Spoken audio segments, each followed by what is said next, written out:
안녕하세요. 정성산TV입니다. 오늘 전해드릴 소식은 윤석열 신을 사오적에 빵 터진 국힘 성일종. 문재인 박살냈다라는 소식입니다. 유재광 앵커, 서울광역방송센터입니다. 윤석열 대통령이 어제 국무회의에서 20분 넘게 한일 정상회담에 대해 설명하고 국민들의 이해를 구했습니다. 노동시간 유연화 문제 등에 대해서도 여론을 적극 수렴하겠다고 밝혔는데 여의도 초대석 성일종 국민의힘 정책위 의장과 함께 관련 얘기 자세히 해보겠습니다. 의장님 어서 오십시오. 성일종 국민의힘 정책위 의장, 네, 안녕하십니까. 유재광 앵커, 한일 정상회담 얘기하기 전에 오늘 오전에 강기정 광주시장이 국회 국민의힘 정책위 의장실로 의장님 찾아와서 광주시민, 명예시민증 이런 거 전달식을 했다고 하는데 이게 뭐 어떤 얘기인가요? 성일종 정책위 의장, 네 시장님께서 제 방에 오셔가지고 광주에 아주 명예로운 시민으로서 증서를 이렇게 주셨습니다. 참 감사하고 앞으로 우리 광주 전남 호남을 위해서 열심히 일해달라고 하는 그런 당부 아니겠습니까? 그래서 앞으로도 더 열심히 우리 호남 지역 잘 챙기고 또 우리 시민들과 함께 이제 시민이 됐으니까 더 열심히 일하도록 하겠습니다. 유재광 앵커, 한일 정상회담 얘기해보겠습니다. 윤석열 대통령이 어제 국무회의 모두 발언에서 이제는 일본을 당당하고 자신있게 대해야 된다. 이렇게 말씀을 하시면서 한국이 선제적으로 걸림돌을 제거해 나간다면 분명 일본도 호응해 올 것이다 라고 했는데 일단 두 가지가 눈에 띄는데 말씀하신 걸림돌이 뭘 의미하는 걸까요? 여기서 성일종 정책위 의장, 사실 이 걸림돌은 김대중 대통령께서 다 제거를 하셨죠. 그 이후에 관리를 잘 못한 겁니다. 김대중 대통령 오부치 선언이라고 하는 역사적 선언을 통해서 다 해결을 해놓으셨어요. 그 이후에 갈등 관리를 잘못해서 오늘 또 이 문제가 나온 거 아닙니까?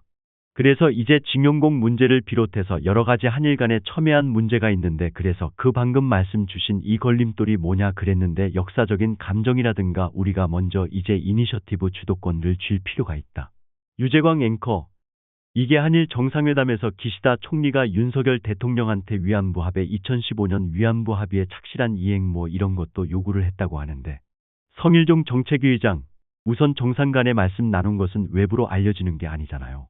그런데 이것도 하나의 그냥 일본의 그냥 보도이기 때문에 이거는 확인할 수 없는 거죠. 유재광 앵커, 지금 윤석열 대통령이 전임 정부에서 수렁에 빠진 한일 관계를 그대로 방치했다면서 적대적 민족주의와 반일 감정을 자극해 국내 정치에 활용하는 건 안 된다 이런 취지로 말씀을 하셨는데 그럼 민주당이 지금 비판하는 거를 적대적 민족주의 반일 감정 활용 이렇게 보고 계신 것 같네요. 성일종 정책위 의장, 민주당 의원들도 굉장히 우려를 하고 계십니다.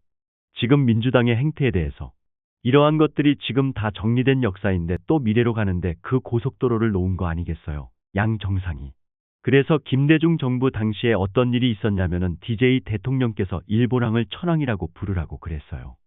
박정수 외교부 장관한테. 그러시면서 책임을 지시겠다고 얘기를 하셨어요. 그래서 이러한 큰 지도자의 결단 또 통찰력 이런 것들을 좀 볼 필요가 있다고 생각을 하고요. 이번에 그런 면에서 윤석열 대통령도 욕먹을 것은 알고 계셨습니다. 그래서 지지율 1%가 되더라도 누군가는 해야 될 일 아니냐 그러니. 유재광 앵커 근데 옳은 일을 하고 필요한 일을 하는데 왜 국민들한테 욕을 먹고 지지율이 1%로 떨어지고 그렇게 되는 건가요 그러면? 성일종 정책위 의장, 아무래도 좀 기본적으로 깔려있는 정서가 어려움이 있죠. 왜 그러냐 하면 징용공 문제라든가 또 위안부 문제 이런 부분들에 대해서 우리 국민이 겪었던 부분들을 우리가 늘 기억을 하고 있지 않습니까?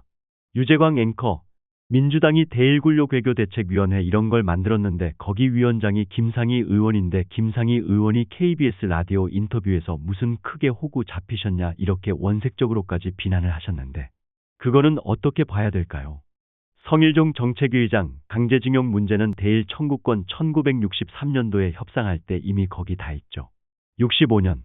그래서 이 부분에 대해서는 더 갑론을박할 필요가 없을 것 같아요. 그렇게 따지면 이제 저희 당의 입장에서 보면 DJ 대통령을 소환 안 할 수가 없거든요. 과연 이게 좋은가? 왜 그러냐 하면 98년도에 독도 수역이 저희 독자어로 수역이었습니다. 일본하고 협의를 해가지고 일본 배가 와서 공동어로 수역을 열었거든요. 민주당식 방식으로 하면 나라 팔아먹은 거예요. 국가적 이득, 국익이라고 하는 측면에서 결단할 때는 하는 대통령도 필요하잖아요. 유재광 앵커, 말씀하신 대로 대통령이 결단을 하셨다고 했는데 박홍근 민주당 원내대표는 대통령, 박진 외교부 장관, 김성환 안보실장, 김태효 안보실 1차장, 정진석 전 비대위원장 좀 듣기 불편하시겠지만 신을사오적 이러면서 국정조사 추진하겠다라고 했는데 이거는 어떻게 대응을? 성일종 정책위 의장, 정말 정치적인 공세라고 생각하시지 않으세요? 을사오적이라고 하면 이게 좀 너무하지 않습니까? 그러면 뭐 지금까지 일본하고 협상했던 모든 분들 다 그럼 뭐 예를 들면 을사오적 같은 분들이었나요?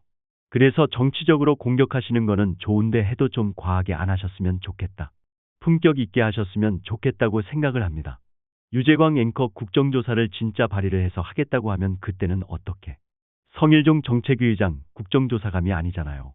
국정조사를 아니 옛날에 98년도 정말 오부치 DJ 대통령 선언 같은 거 했을 때 야당이 당시에 다 박수를 치고 새로운 기원을 열어줘서 고맙다고 DJ 대통령한테 박수 보냈던 것들을 저는 좀 찾아보셨으면 좋겠어요. 유재광 앵커 그런데 정부 요직에 검사 출신이 너무 많다. 그래서 일각에서는 민주당에서는 검사왕국, 검사형통, 검사면 다 통한다 뭐 이런 비판도 나오는데 그거는 어떻게 보시나요? 성일종 정책위 의장, 옛날 문재인 정권 때 민주화 운동했던 능력도 부족한 사람들이 모든 곳에 다 포진 다 했었잖아요.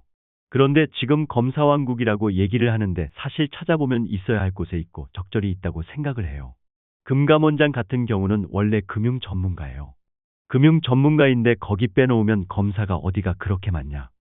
사실 옛날에 민주화 운동 세력들 중심으로 짜줬었던 낙하산 인사보다는 훨씬 적지요. 그런데 예를 들어서 다음에 경찰 출신 대통령이 나왔다고 그러면 아마 경찰공화국이라고 또 공격을 하게 될 겁니다. 늘 정권이 있을 때마다 그 부분은 그렇게 공격을 해왔었기 때문에. 그렇지만 능력에 다 맞게 적재적소에 저는 배정이 되고 있다라고 생각을 합니다. 유재광 앵커, 민주당 비난이 조금 과도하다 뭐 그렇게 보고 계신 거네요. 성일종 정책위 의장, 그럼요. 거기에는 아무래도 정치적인 공세가 많이 들어가 있죠. 유재광 앵커, 알겠습니다. 의장님 오늘 말씀 여기까지 듣도록 하겠습니다. 고맙습니다. 지금까지 서울광역방송센터에서 성일종 국민의힘 정책위 의장과 함께 전해드렸습니다. 구독과 좋아요, 알림 설정 부탁드립니다. 감사합니다.